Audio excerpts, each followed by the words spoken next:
Welcome back to the Sales Doc. Are you struggling with getting yourself organized when it comes to sales? You feel like you're talking to a lot of people, you got a lot of prospects, there's a lot of things going on in different places, but you're worried that maybe things are falling through the cracks and it feels more stressful or harder than it needs to?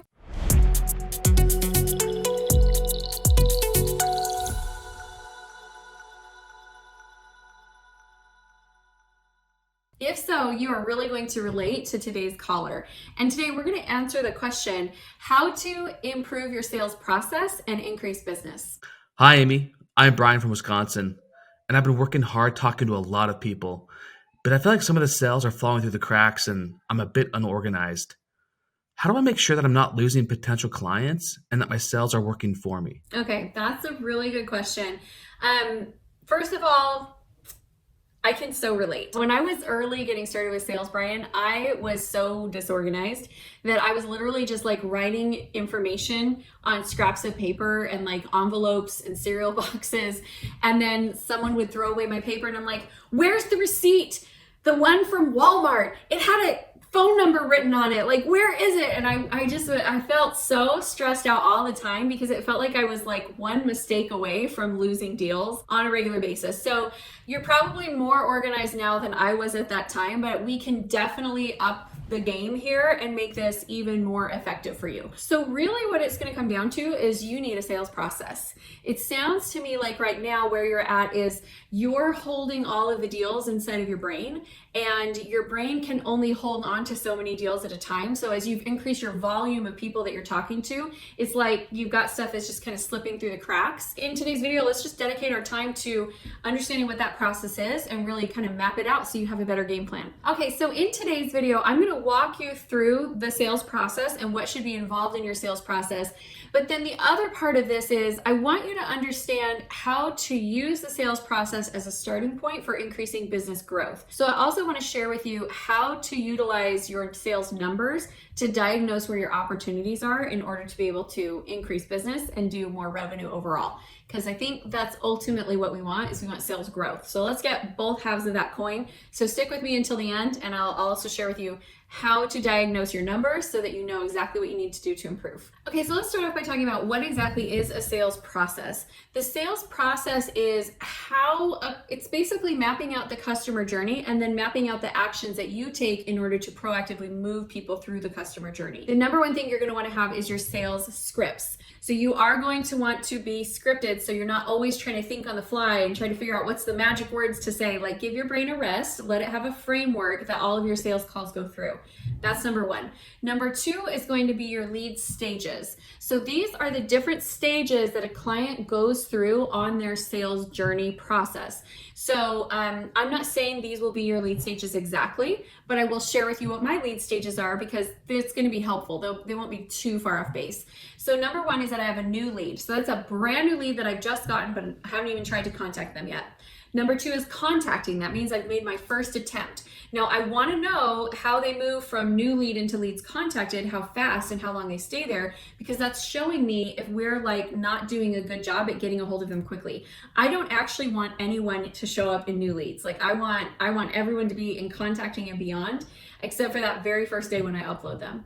Then after contacting, I have scheduled lead, which means that we've scheduled a sales appointment, but they haven't quite done it yet. After that, I have a couple places they can go. One is on hold. So maybe they were like, yeah, no for now, but I'd love to talk again in a few months. One is lost, meaning they were like, nope, not for me. One is closed. Yay, we signed the deal and the payment's in. One is pending. And that means that they're like they're interested, they're progressing, but they're just not closed yet. And then the other is rescheduled or no-show. So like they just need to be rescheduled. You can use a Google spreadsheet to do this. Create a simple Google sheet. It has all of your leads. It has their names, emails, phone numbers, a column for notes, and then it has a place where you can click down and you can format it so you can click which lead stage they're in. I love Pipedrive. It's my favorite. It's where my sales system is housed. And it's not too hard to set up. When we're setting up people's sales systems for them, we're building out that sales system, we can get that up and going in, it's like a 1 to 2 week turnaround with writing the scripts, setting up the processes, getting it all programmed. So it's not a long thing to launch. It's probably gonna take you a little longer than it would take us, but you can get that up and running pretty quickly. The counterpart to the lead stages is what we call the standard operating procedures. So the standard operating procedures are what you do, your actions as a salesperson. What actions do you need to take to move person from one phase to the next phase? So we'll go through and build that out, and then we look at automation. How can we automate some emails in the sequence? Are there content pieces that you want to go out? All of that stuff. So that's my very first recommendation, is actually go in and create your sales process. Now, it doesn't have to be in a fancy, like I mentioned, doesn't have to be in a fancy software. It can literally just be in like a Google Sheet. But now that we have talked about what the process should look like, I do want to also share with you how to understand how people are moving through and be able to use the process as a starting point for growing your business. Just having it, I think you can see how your business is going to grow, because you're not going to forget about people. They're not going to fall through the cracks. You're not going to be struggling to, I lost my sheet of paper that has somebody's name on it. So just that alone is going to help increase your sales. But if you really want to take it to the next level, then you need to stay tuned for what we're going to be talking about next. Okay, as people move through your pipeline, there's different numbers that I look for. And I think one of the things about using your process to improve performance is you have to know your numbers.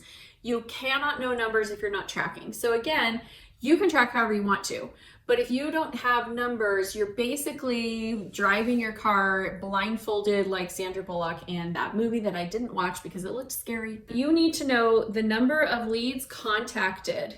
So how many new people did you actually reach out to? If that number is low, then it's going to affect everything in the sales system after that. If you're the one doing all of the calls and all of the reach outs, my recommendation is you need to actually give yourself daily sales challenges. You could say, I'm going to call 20 new people a day. I hate that. What I would rather do is I'd rather do 100 calls in one day. Here's what it is.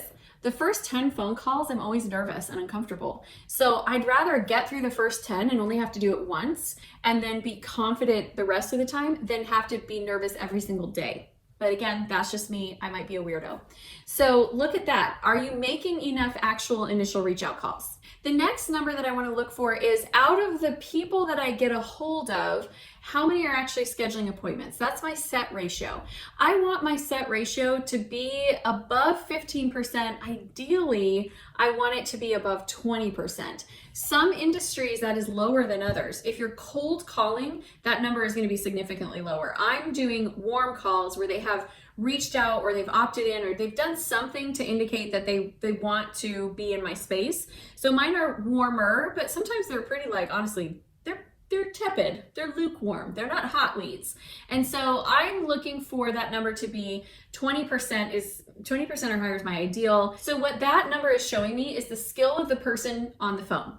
Are they able to communicate effectively what we do? Are they able to get people excited about what we do? Are they asking good questions? Are they likable and trustworthy? And if those numbers dip lower, then that's a sign that the person who's on the phone, they just don't have the skills that we want them to have. The next number that I look at is the hold ratio. So these are the number of people that we scheduled to the ones that hold. This one, oh my gosh. It makes such a big difference. And this has been my personal number that I'm constantly, this whole year, we've been fighting for. I feel like it's never been easier to get a lead as it's been the last couple of years because everyone's home all the time. But I also feel like it's never been harder to get an actual sales call, getting them to show up on the phone. It's annoying.